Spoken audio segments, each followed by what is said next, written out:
Ollantaytambo. Was this village built by the Inca, or is the site evidence for a much older, extraterrestrial civilization? Is pi the key to unlocking the mysteries of the pyramids in Mexico? Is there tool marks on Egyptian statues at Karnak from machines that would not exist until our days? Let's find out together, but I must warn you, it's almost never aliens.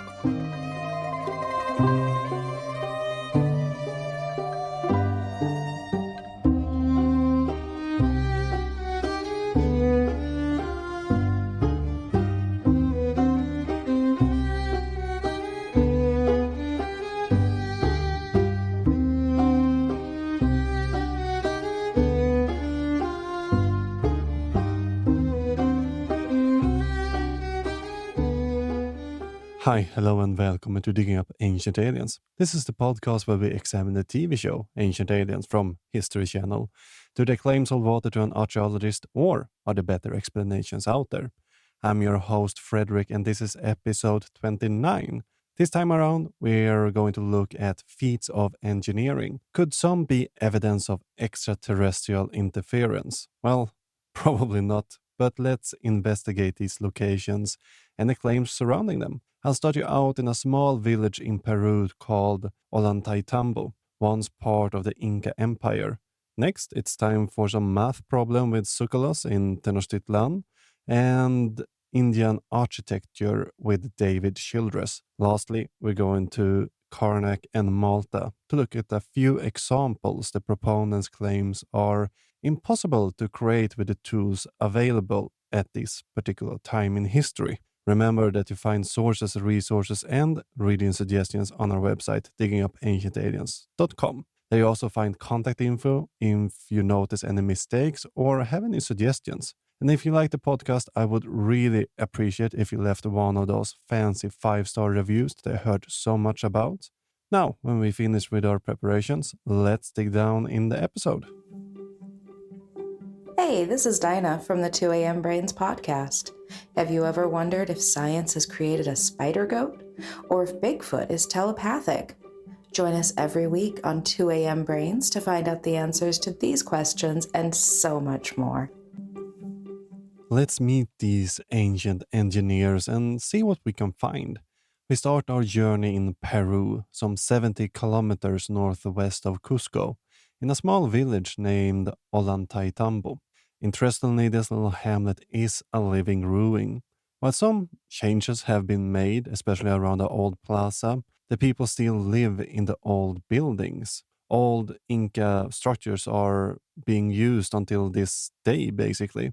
And you can't be blamed for not knowing about this place. While it was once an important location, it's even to this day not really well researched. It's one of these places that archaeologists and others would need to pay a little bit more attention to.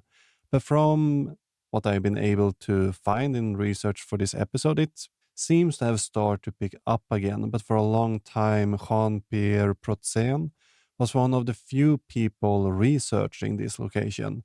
And this name might be familiar if you have been listening to this show for some time. Protzen has done a fantastic job on Inca stonework and architecture and paid much deserved attention to location others might not really have, given so much love and care to. Now, what we do know about Ollantaytambo is that it's been there since, before the Inca Empire. And we should remember that the Inca Empire was only around for about 100 years.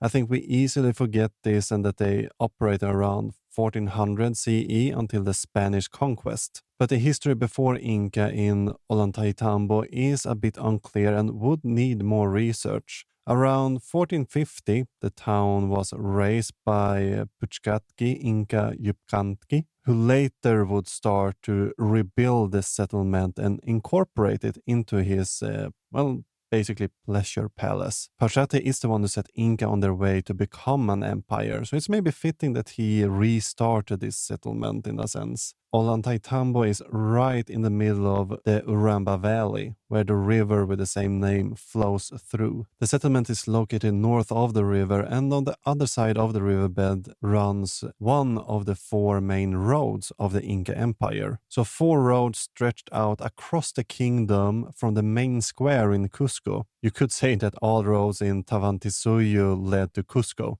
And to cross the river, the residents of Ollantaytambo used a bridge from which we can still see the original fundaments today, even.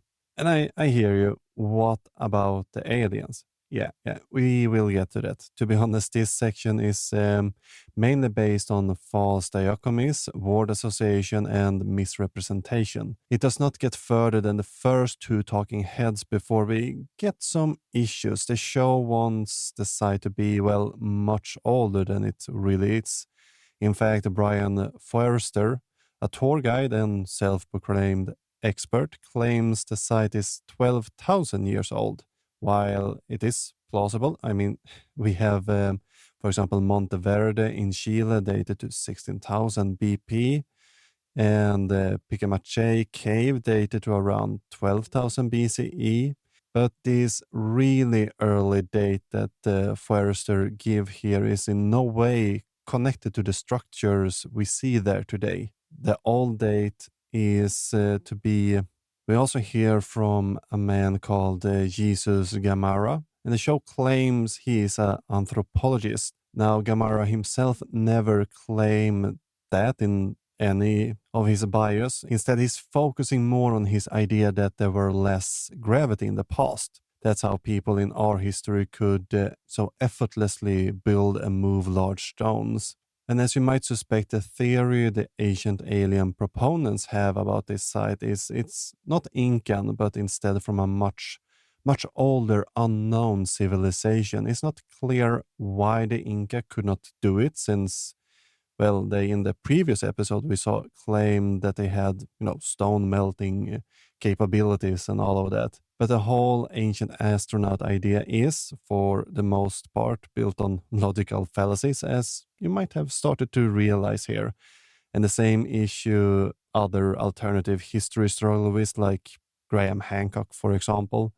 And let's look what they claim must have been done with alien technology at this site. The show will talk about what they call a fortress, and this was an old contact period idea. What they talk about, in fact, is part of the temple area. Within this section of the town, located uphill from the river, we see something that's usually referred to as Wall of the Six. And these are really large monolithic stones of red granite. The proponents claim that these stones would be impossible to cut, transport, or anything else, as Brian Forster explained to us. These 6 giant slabs of red granite have stood here for thousands of years because of the beautiful engineering of the ancients. If there is a major earthquake, these shims can ride up and down, absorbing the shock of the earthquake, and that keeps the giant slabs in place. The ability to fit perfectly fitting stones of several tons in weight together so that a single human hair can't fit in between them is not a question of sweat or man hours. It's a question of technology. Now, this wall is intriguing for sure and a marvel in a sense. And it differs a lot from the architecture that the Inca used elsewhere. We see these large monolithic boulders, and if you look closely, you will start to note that they have a bond of narrow fillet stone between them. We don't really see this in other locations. Why they decide to change up the architecture here is still being determined, but that everything else around the structure is quite well understood Inca building techniques and architecture. It's never mentioned within the show, but this temple was never finished. In fact, it's predominantly an abandoned construction site. In a sense, this is the perfect place if you want to figure out how the Inca people made these type of constructions. And evidence ranging from quarrying, moving, dressing, and building can be found all over the site. It's just conveniently left out of all the shots that we get of it. And something I find amusing is that the show has an owner of some mining company who says that if we would move these stones like this today, we would need to build roads and use, heavy machinery. And the ancient alien proponents use this to make you go, well, that sounds like a lot of work, seems like a hassle even for us. Now, the Inca did not have machines, but they did build ramps to move these stones. The ramps are still there today. I mean, it's an abandoned construction site. I want to stress that these stones were not quarried as we think of today directly out of the mountain. The quarry site for Ollantaytambo was some 5 to 7 kilometers away, located at Cachiquanta, some 400 meters above the valley floor. And this area is notorious for rock slides. And it seems as if the Inca used large boulders they found within the area. They then dressed them quite roughly and started to transport them. And hammerstones and other tools have been found, well, fewer would like to see, but, enough to give us a good idea about the process. And both at the quarry and over at the, fort, that's really a temple, we have stones in different stages of building. And we even have in situ examples of the stones being transported. Lisbeth Bengtsson found one giant megalith in front of one of these ramps, ready to go up towards the temple and be put in place. Now, the megalith is estimated to weigh about 70 tons and was excavated by Bengtsson's team, and they found tree trunks beneath it. So in all likelihood, the Inca moved the stones using rollers, which is a really exciting find, and it's not really new. And Bengtsson was active in 1998, 1995, there somewhere. Now, none of this is making its way into the ancient alien narrative. Listen, for example, here on our friend Bill Barnes explaining how they really move these rocks. What you can't explain is the moving of 50-ton stones up the sheer face of a cliff to create the walls of the fortress. That, in and of itself, required more than cranes, more than lifts, more than scaffolds. It required something like an anti-gravitational device or a tractor beam to lift that much stone that high. And that's why people see this as an example of help given to an earthly civilization by ancient aliens. Well, Cachicata might be uphill, but it's just downhill for the most of the distance when we start to look at the layout of the valley and the different sites. It's not until we get the stones over to the village of Ollantaytambo where it starts to begin to go uphill again. And this section is an excellent example of how little these experts really know about these sites. For the most part, the research I've used is not new, actually. Protzén has been publishing since, well, at least the 80s, and Bengtsson's extensive excavation and study was in the 90s. And you must actively ignore and cherry-pick your evidence for this pseudoscientific narrative to really work. After this, the C14 datings Bengtsson's team performed on the material found beneath and between the boulders, dating the fortress building, between 1450 to 1530, which would really be expected since we know that Inca ruler who raised the town started to rebuild it later. And this date is quite far from this ancient civilization Brian Forster talked about. But we're still going here because now the show will bring up something strange. The narrator start to talk about the Temple of the Condor here at Ollantaytambo. Well, I'm not a specialist in Inca culture, I can happily tell you that, but even I know that location is at Machu Picchu. And I wonder why they decided to rename this place, except for a few travel blogs, who basically repeating Giorgio and Brian Forster's claim, they are the only one using it. And if you ask me, it's quite a red flag. Well, sorry. A quick mention here, there's a book written on the structure by a group of civil engineers who, in all the other parts of the book, use the correct name for the site, but except in one place. They also use Temple of the Condor. Now, if you want to look up this site we talk about, it's called Inca Misana by everyone else, or in some cases referred to as the Water Temple. Inca Misana was built by Pachacuti, the leader who destroyed the original settlement, and this was supposed to become his vacation home. And within the complex, he set up some really intricate waterwork, hence the Water Temple name. It's a beautiful crafted space, and the Inca aqueduct system and water engineering is impressive, but they talk about something different. Instead, they are focusing on a niche on one of the mountain walls. And if you see this, you might think about, the portal at Altarini close to Tiwanaku. We covered this in episode 13, where Jose Luis Delgado Mamani claimed that the Inca carved the niche and called it the Gates of the Gods. We, on the other hand, learned that this type of niche is usually called or referred to as Inca chairs, and they can be found all over the Inca world. And if they would have taken a wider shot up over, the wall of the sixth megalith, we would have seen a different version of this Inca chair just beside it. Now, the niche isn't really brought up in the literature since it's not much of a mystery, as these alternative history types suggest. I want you to listen to Von Däniken and pay close attention to the false dilemma he sets up here. Prehistoric tools would never work. You see, Ollantaytambo is mostly made out of andesite. To cut andesite, you need something which is harder than andesite. You could use a diamond, but there was no tool in Stone Age time to cut these rocks, so it must have been an extraterrestrial tool. Now, is andesite a hard rock? Well, yeah, it's a relatively hard rock, but note how he sets up that either they had diamond-tipped tools or they must have used alien technology.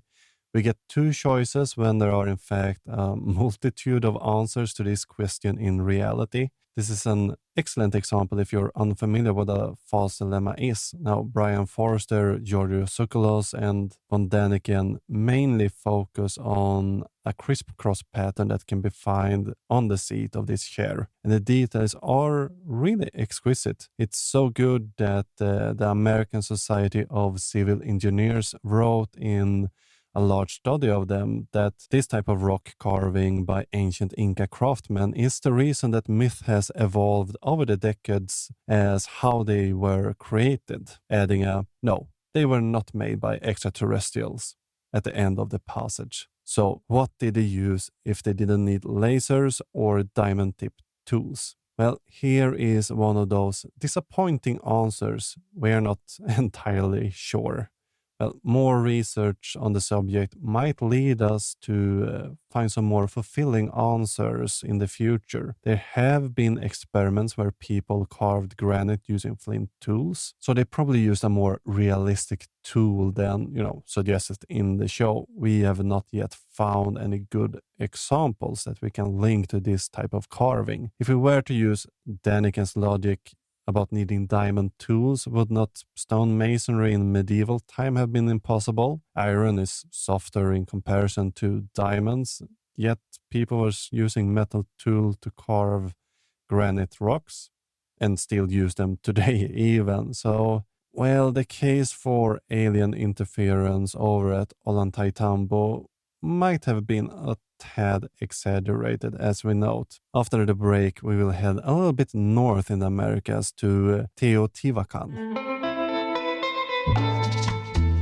Welcome back. Let's continue the hunt for evidence of ancient alien technology. We were taken to what was at one point the largest city in maybe the whole Americas. At its height, Teotihuacán covered probably more than 30 square kilometers. At a peak, probably house 150,000 inhabitants. The area was first settled around 600 BCE, but at first it consisted of a couple of scattered villages and smaller settlements. But we start to see a large influx of people around 100 to 150 BCE, mainly from the pre-classic city of Teotihuacán. Some believe Teotihuacán to be the first large city in Mesoamerica and might have housed up to 20,000 people at its height. And due to a volcanic eruption, Teotihuacán was abandoned. And there's an influx of people from other parts, mainly from the valleys south of Lake Texcoco. So this city grew quickly into something nobody had seen before in Mesoamerica. Now, why are we here? I'll present you with the narrator's claim and listen closely and see if you can spot something weird. According to scholars, the advanced design of Teotihuacán suggests that ancient builders had knowledge not only of architecture, but of complex mathematical and astronomical sciences. From the air, the city's layout strangely resembles a computer circuit board with two large processor chips, the Sun Pyramid and the Moon Pyramid. Researchers have also found numerous and remarkable similarities to the Great Pyramids of Egypt. Did you notice anything standing out? It was the processor part, right? Yeah, I wondered where they would go with that, but it kind of just fizzles out. When they talk about the city's layout here, they don't discuss the whole town. It's a very small segment, in fact, and they mainly focus on the Avenue of the Dead, which include Pyramid of the Sun, the Pyramid of the Moon, and a lot of noble complexes and temples. I also wonder why they would need the dual CPUs for their alien technology. Today, except for in some server-type motherboards, we rarely use or even need dual CPUs. And if we can create products with, 64 cores and 128 threads, like, AMD's Threadripper, imagine what a space traveling civilization would use. I never thought Linus Tech Tips would be referenced in this show, but here we go. Linus do video explaining why dual CPUs never took off and show a couple of examples. None of them looks like this layout of this quarter in Teotihuacán, but I digress a little bit here. Now, when it comes to math, the Mayans were pretty sophisticated. They used a base 20 system, and they were using the concept of zero, which was not allowed in, Europe for quite some time due to the Catholic Church. And their numbers were represented by dots and lines, except zero, which was usually represented by a shell. One was written as one dot, and then you add another dot until you reach 5. 5 is symbolized by a line. So you have a bar and a dot to have 6, and then you add more dots and bars accordingly. On 10 and 20, you increase the bars, and then you just start over 1, 2, 3, 4, another bar, 1, 2, 3, 4, another bar. As you get to 20, we add a dot on the side of the numeral. So 20 would be represented by one dot and then another dot, and then you start over. Now, we don't have much of Mayan mathematical text left, but Hector Calderón did in 1996 in his book La Ciencia Mathematica de los Mayas reconstruct some of their methods in arithmetics. From the scraps preserved to our days, we see that the math used by the Mayans evolved over time. It's not as they one day just started to solve equations like the standard model Lagrangian or something like that. And please note that I'm not trying to diminish the accomplishment of the Mayans. I'm just trying to show you that their math should only be attributed to the people of Mesoamerica. Aliens, Atlantis, or Lemuria is not needed to explain the Mayan accomplishments. Let's quickly look at these claims that the Pyramid of the Sun and Khufu are the same. And the show makes it sound like they are eerily similar, even using math to prove their similarity. The base perimeter of the Pyramid of the Sun is 4 pi times its height. In Giza, it's 2 times pi its height. Essentially, the Pyramid of the Sun is exactly half as tall as the Pyramid of Giza. Now, I'm not a great mathematician, but even I reacted to this math. The Pyramid of the Sun is not a square building. Its sides are 720 and 760 feet, or 220 by 230 meters. For simplicity, we can use the show's measurements of, round it to 750 feet. The height of the pyramid is 66 meter or 216 feet. So let's try Tsoukalos' equation. So we write 4 pi times 216. So basically we have 4 times 314, 15, 9 times 216, which equals 1345.454444. Now, this is not close to the base perimeter.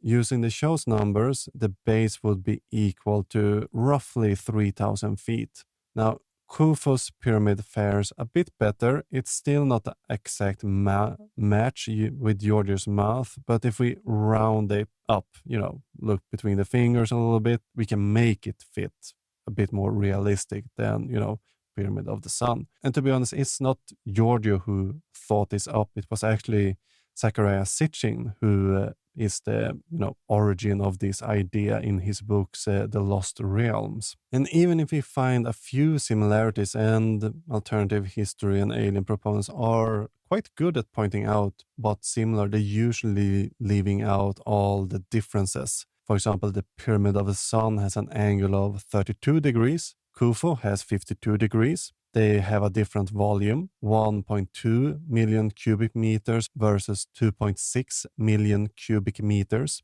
One building functioned as a temple, while the other was intended to work only as a grave. One building was designed to be climbed, the other was not designed to be climbed. They were built more than 2,000 years apart with different materials and different methods. We could look at almost anything and find some similarities if we're creative enough, but we should also remember to evaluate the differences.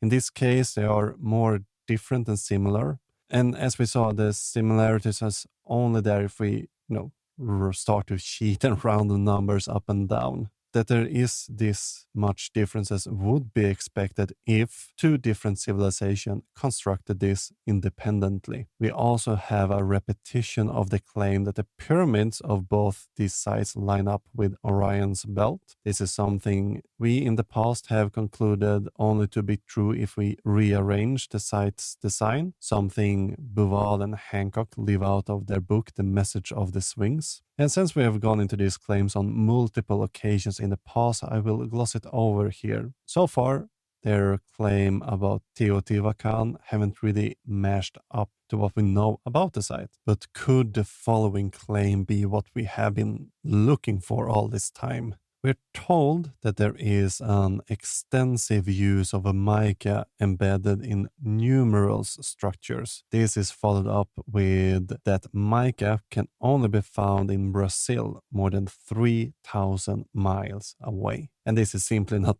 true. The mica we find at the Teotihuacán is most likely from Oaxaca, just by the Pacific coast. I'm not sure exactly where they got the 3,000 number from. They are most likely building on a claim from Graham Hancock, who wrote in his book Fingerprints of the Gods in 1996. And he wrote, belonging to a type which occurs only in Brazil, some 2,000 miles away. And then gives two sources for this: Sitchin, The Lost Realms. We see this repeated here again. And Encyclopedia Britannica, that were printed in 1991. Now, he references the encyclopedia quite strange, but from what I figure, it's probably an excerpt from volume 8 on page 90. The issue with the Encyclopedia Britannica, especially in 1991, is that it came in two editions, a 32-volume set and a 15-volume set. And he doesn't really specify which one he used, but I looked through The Lost Realms by Sitchin, and he doesn't mention the mica's origin at all. So either he got this from the old-timey Wikipedia, or origin might be from Hancock himself. Also, if there's any younger listeners out there, yes, we used to have large volumes of books instead of, Wikipedia. And it's correct that we have some mica spread across the city with two more significant deposits. Proponents of aliens and alternative history claim these to be what they refer to as the Mica Temple and the Pyramid of the Sun. The Mica Temple is, among archaeologists, more known as the Viking Group. This is due to a grant from the American Viking Foundation, today more known as Wenner-Gren Foundation. And this work was led by Pedro Armillas and Jose Perez between 1942 and 1944, and was an apartment compound for a noble family. So it was within this complex we found this deposit under the floor, basically. Some depiction of it is that it actually was the floor, but others claim it was a larger concentrated deposit. Now, the second location is claimed to have been in the Pyramid of the Sun, and this idea comes from Peter Tompkins, a journalist turned New Age writer. And he claims in Mysteries of the Mexican Pyramids on page 202 that Leopold Batres was told about an undocumented find of mica within the pyramid. And the mica was then lost or carried away, according to Tompkins. Graham Hancock repeats these ideas, but then accuses Batres of selling the find due to the immense value of mica. But the second location is still preserved in the Sala complex. This is another palatial building in the area. So both of these deposits was found in buildings tied to noble and wealthy families. It can have been part of floor decoration or maybe stored to sell for other reason. Now, within the show, I'll just talk about the electrical properties, the heat resistance and whatnot of mica, but these were not important to the Mayans. Most of the mica we find is within art, especially in the eyes of statues and in the Mayan makeup and in what Mayans used as mirrors. And what is left out that mica was used as a pigment in cave paintments during the Paleolithic era already. It's a pretty mundane material in many ancient civilizations. For example, the Tiva people in North America use it to make their ceramic vessel glister a bit extra. In Pakistan, it was added to clothing, especially for women.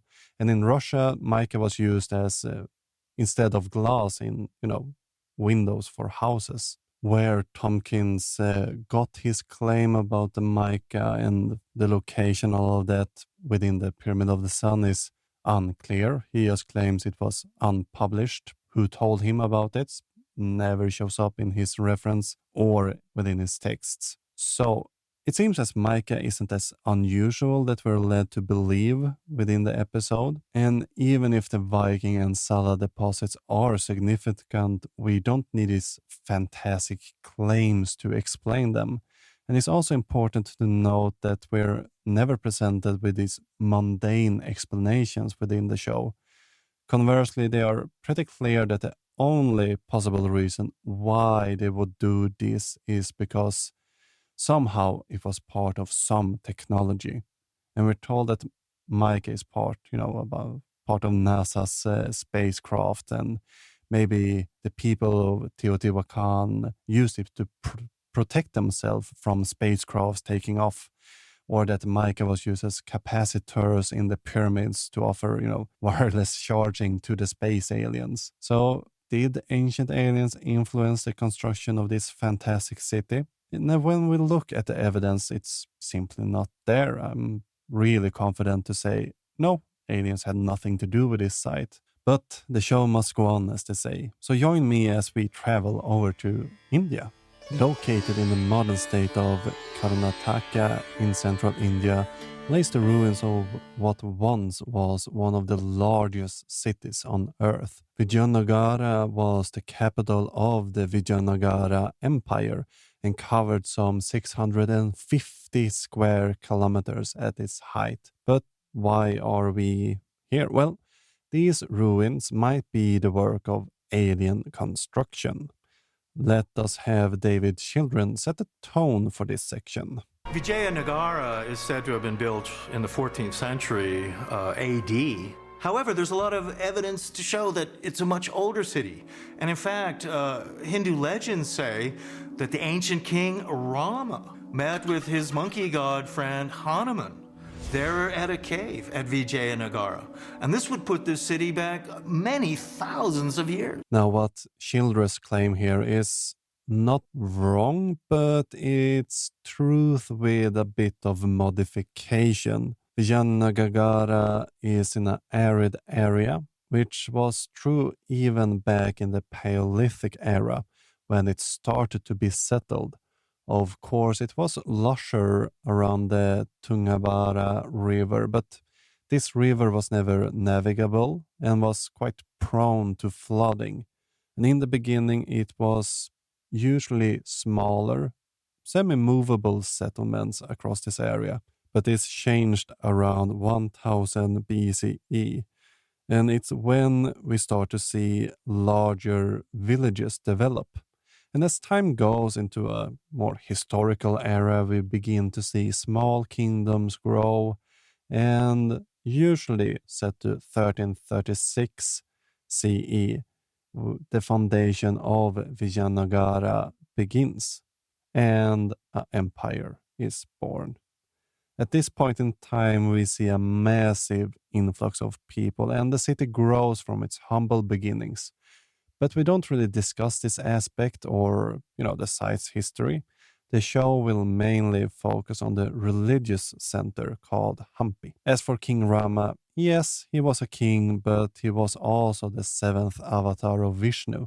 Rama met the god Hanuman, a monkey-looking deity, in a place called Kishkinda. Now, in popular culture, today, this semi-mythical place is usually believed to be located close to the Tungabhadra River and the location of Hampi. But as far I can tell, it's not really part of the founding myth about the site. We're going to leave the city for a while to talk about a type of architecture special for India, Vastu shastra. Here we get into a little issue.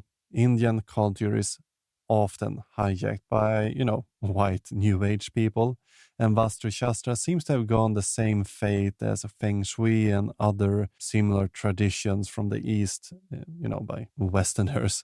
And listening to how the show explains Vastu Shastra, we hear common keywords from the New Age movement, that this practice includes harmony, energies, cosmos, and, consciousness of earth and all of that. Vastu Shastra originates in the Hindu religion, and its creation is often attributed to the craftsman god Vishvakarma. Around 600 CE, we see the earliest known Sanskrit texts circulate on constructing temples according to these type of ideas.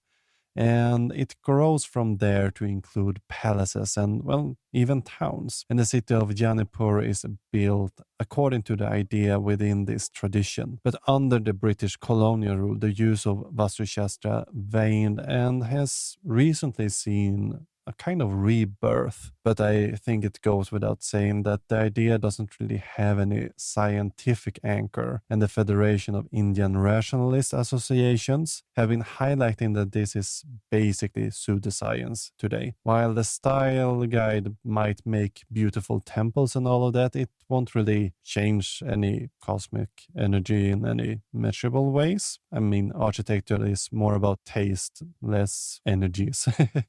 The tradition has no logical connection to create some balance between earth or some unspecified energy, except what you as an observer might feel yourself. Now, the point we are being served here is that the site is again much older and constructed by gods themselves. So the claim here is more or less repeated from Ollantaytambo, that we saw in the beginning, but it's the same issue. While the site do have an earlier history, it's not during this time we see the construction of the building they reference today. But the ancient alien theorist needs to move the date back to do the alien construction work. You don't really believe that aliens come down in the 14th century and built giant stuff and nobody, talked about it. And do you remember Vijayanagara Shastra? Now, this was a book created by G.R. Yosher, who claimed that this was an ancient text that was conveniently channeled to him in 1952. We have discussed this before, but within this text we have this idea about Vimanas as some sort of steampunk spaceship. And it's somewhat referenced in the show, but a little bit more low-key than we saw in the earlier first season when this was brought up. But what we end up with is that this city is some sort of ancient spaceport. Yet the preferred narrative from the alienists doesn't really fit the current understanding of the city and the architectural principles mentioned. Or, well, not without rewriting the history more or less completely. And sure, they try to do this, but without the evidence to back it up, we will revert these changes for now. Now, the case for alien engineer does not look too well, to be honest, and after the break, we will examine if flipping an image of Ramses II will turn out to be the smoking gun, and if a small island in the Mediterranean used trains more than 5,000 years ago.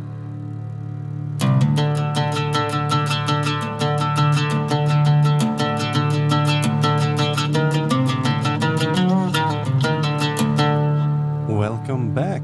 While we were gone, our surroundings shifted, and we're now standing within the temple complex of Karnak in Egypt. What probably was the pride of Thebes is a massive temple complex, known to the ancient Egyptians as Ipet Isut, or the most select of places.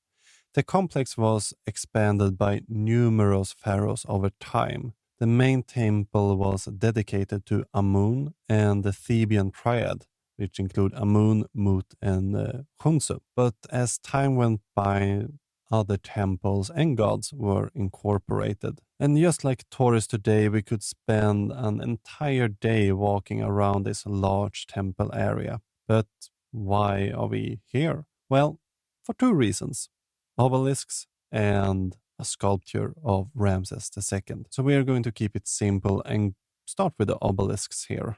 The obelisk is carved with the same inscriptions on four sides, and they're all exactly the same, and they're beautifully cut and articulated hieroglyphs into this red granite stone. I have to say, obelisks are impressive and beautiful things. Standing in front of one of them really makes you feel small. But we have two claims to deal with: that the sides are precisely identicals and the carvings have rotating tool marks within them. Let's start with the identical sides. This claim is rather silly in a sense, since they are obviously not identical in the carvings on all four sides. And the show does not really help Childress by showing, an obelisk shot from, so two sides are visible simultaneously. And, both these sides have different hieroglyphs, and they put it on screen as he speaks. I'm curious how he came to this idea, or why some would use this space to repeat the same sentence over and over again. That would be a wasted space for bragging, and the Egyptian pharaohs loved to brag. Take, for example, the obelisk set up by Hatshepsut at Karnak. Usually, obelisks are set up in pairs, and Hatshepsut, of course, did the same. This was so you could set them at an entrance at the temple and, have symmetry. Even if we have, some example of single obelisks, they never become popular to erect. Hatshepsut erected 4 obelisks at the Karnak temple, but only 2 has survived in place today. In the beginning, the obelisk was also gilded, making them even more impressive. On the ones that we have preserved, is written on the western and eastern faces as follow. Horus, mighty Kas. Two ladies, flourishing in years. Golden Horus, divine of diadems. King of Upper and Lower Egypt. Lord of the two lands. Maat Kare. She made as her monument to her father Amun, Lord of the thrones of the two lands. They erecting to him two great obelisks at the august gateway, Amun, great of majesty, made with fine gold. They illuminate the two lands like the sun disk. Never was the like made since the beginning of the world, made for him by the son of Re, Hatshepsut Nemeret Amun, given life like Re, eternally. Horus, mighty of Kas, king of Upper and Lower Egypt, Maatkare, beloved of Amun-Re. Her Majesty recorded the name of the father upon this enduring monument, because favor was shown to the king of Upper and Lower Egypt, Akperkare, by the majesty of this god. These two great obelisks were erected by Her Majesty for the first time, for it was spoken by the Lord of the gods. Your father, the king of Upper and Lower Egypt, Akperkare, gave orders to erect obelisks. Your Majesty shall multiply monuments and live forever.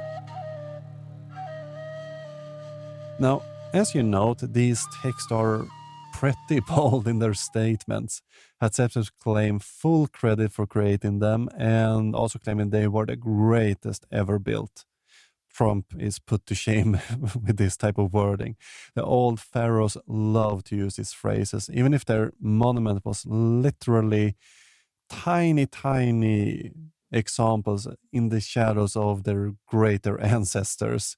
But note that we have similar start to the text. Maybe it's there he got the idea, but well, we can at least put that claim to rest here. So let's move over to the tool marks and cut that can't be from stone or copper tools.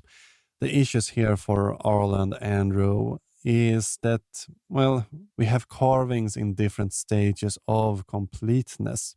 For example, we have a granite column for the temple of Harishef in Heracleopolis, with multiple signs not fully completed yet. In the beginning, these signs look rough, and you can clearly see the tool marks both in and around the characters. But when they reach about 2.5 centimeter, 1 inch, they start to polish with a stone designs, and we get these straight lines that we are familiar with. If some routing machines were used, we would not see this type of tool marks within the process. And the rotating effects could easily be from the polishing stones and sand that they use to make it smooth and nice. But since they don't name the monument where these, routing tool marks is found, it's tricky to figure out what happened. So the toolkit of the Egyptian workers fit quite well with the evidence we have. Why else would we have evidence of a process, so visible? It's not a single occurrence either. It's something we see in other unfinished locations. And during all of this, we are joined by Christopher Dunn, author of Lost Technologies of Ancient Egypt. He claims that the Egyptian created things to a precision of thousandths of an inch or even more. I'm not sure where he get these details, but that's simply not true, as evidence done is presenting a picture of a statue in Karnak that depicts Ramses II, or Ramses the Great as he's also known as, and the statue depicts the head of Ramses, probably more once upon a time, but it was left and it's from a front perspective.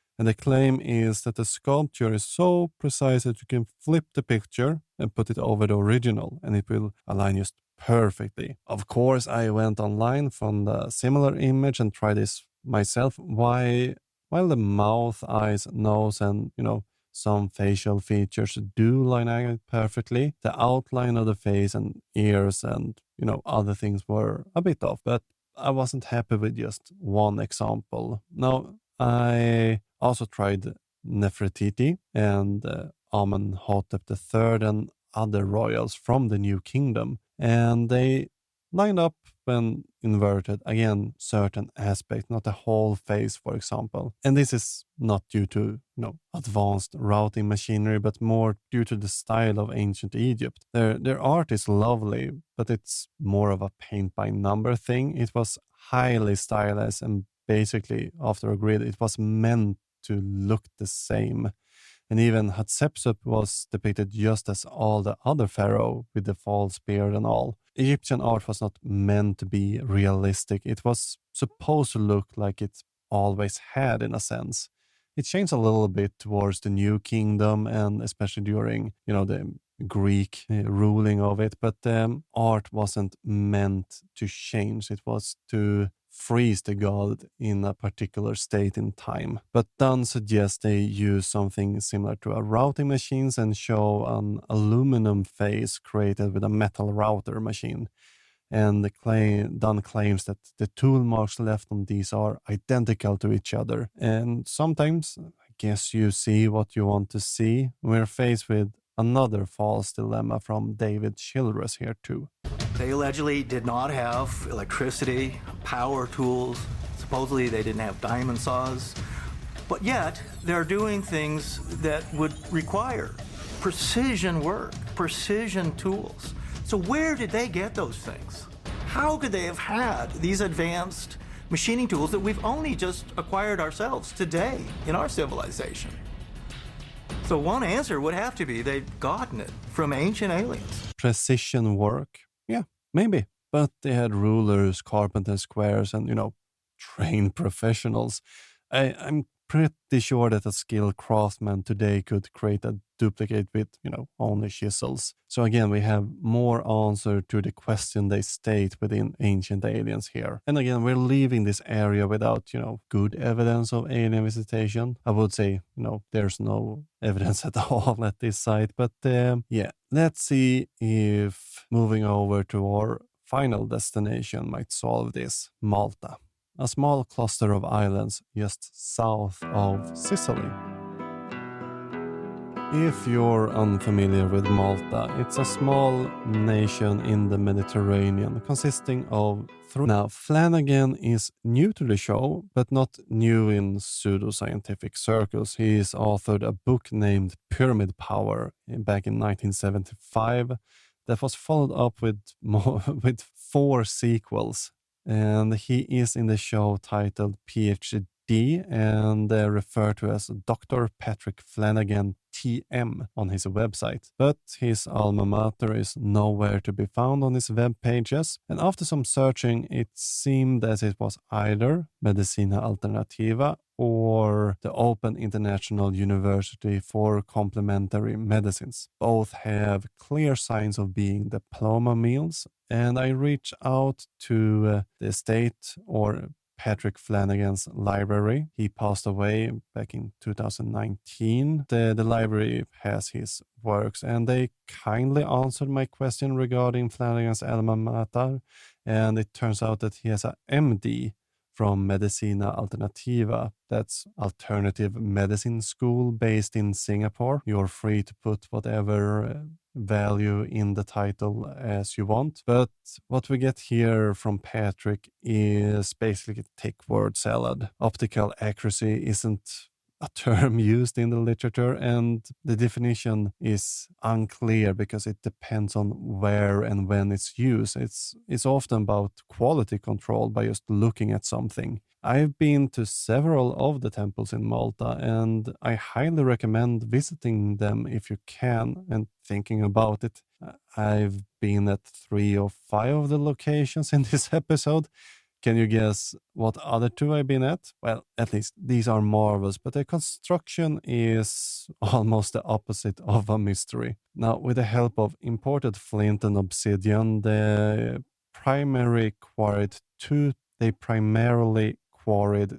types of limestone, coralline and globigernia. They most likely used wooden levers and wedges to break off blocks using natural fault lines in the stones. And when a block of the desired size was broken off, it was rolled on rollers to the site. On location, they used stone balls to get the blocks to their final destination. And a few of these stone spheres have been found in situ at the temple location. And they used the stones because you have better movement is the idea.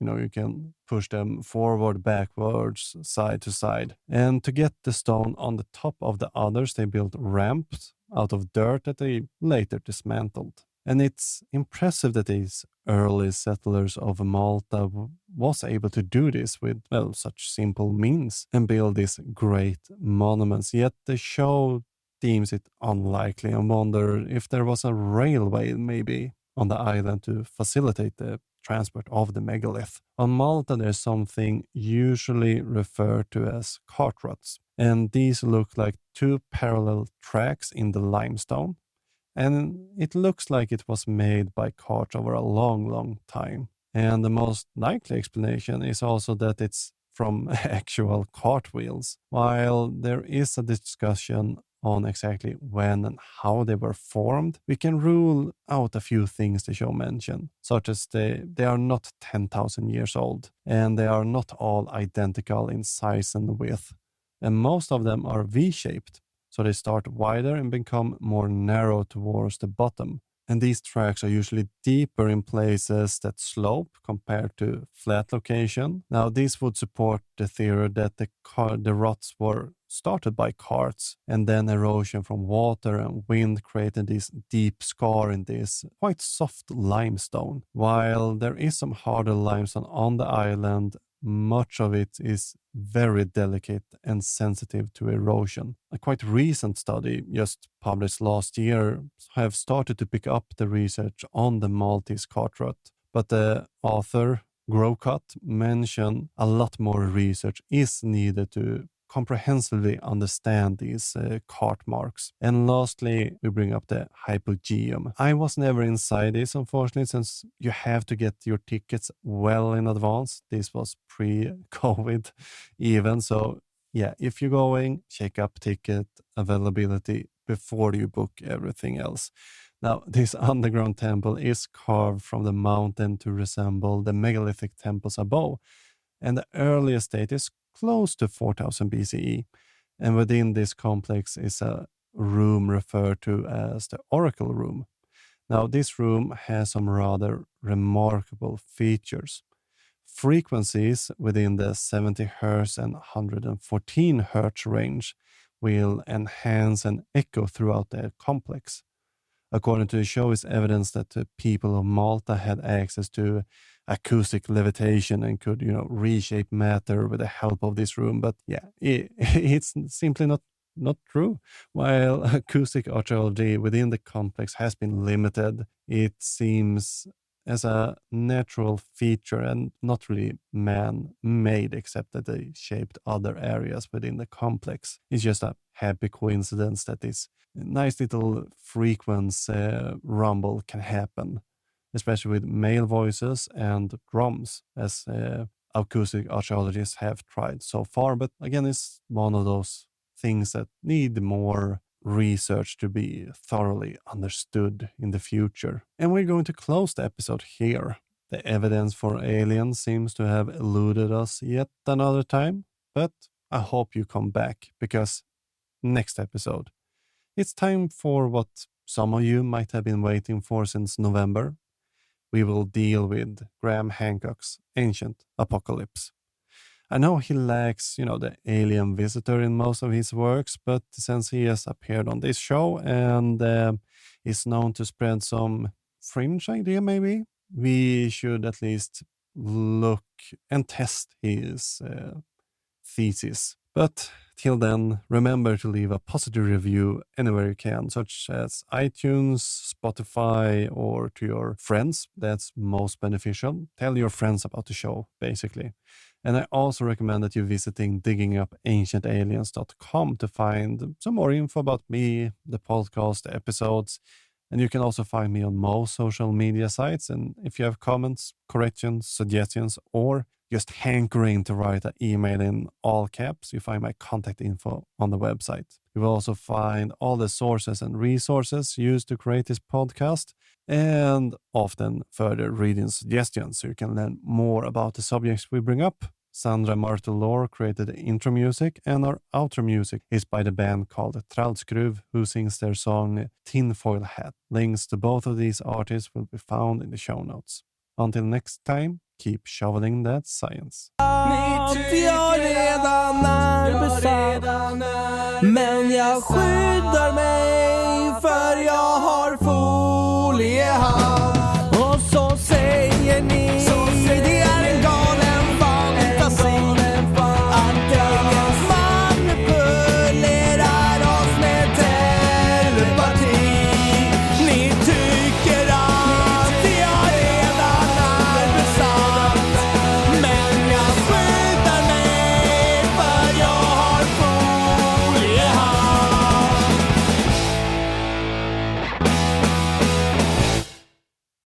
Thank you for tuning in and listening to this episode. Remember that we have a subscription going on. You can become a patron or other subscriber for as little as $2.50 per episode. Go to diggingupancientaliens.com/support. That is, go to diggingupancientaliens.com/support to read more information and sign up right there.